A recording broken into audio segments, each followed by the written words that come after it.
Hi Tim, how's it going? Haven't seen you for ages. Ah, no, you know what it's like. I've been snowed under with work at uni. How's it going? Yeah, great. Sometimes a bit hard fitting it all in, part-time work as well. How's your job going? Well, to tell you the truth, it isn't that good. I'm not really enjoying it. I'm having a hard time at work. Oh, why? I remember when you started, you were really excited about it. Don't get me wrong, there's parts of the job that I really, really like. But it's changed. The staff's pretty hostile. I'm not enjoying it at all. What have they been doing?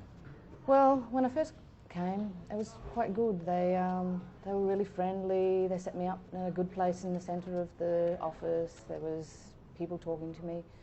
But I think I'm the first Muslim that's worked there, and things have changed a lot. I hear snide comments. They're nasty. They're always joking about the hijab.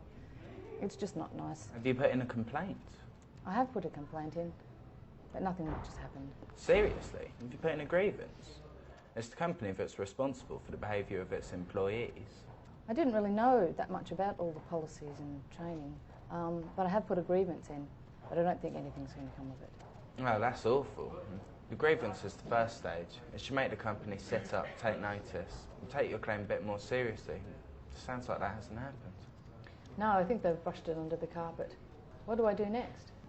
First thing I would say is to get some advice from the CAB or a law centre, just to make sure you've got the most up-to-date information.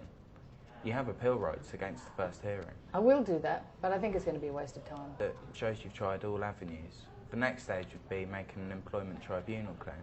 There's a 3-month time limit from the date of the incident, so it's quite strict. You've got to make sure you get it in on time. So what will happen once I've done that? Before you decide to make a claim, you should think about what you want to achieve. The process is quite long, quite draining. If I did put a complaint into the tribunal, what would happen next? Before you complete the claim, you should send the statutory questionnaire to your employer.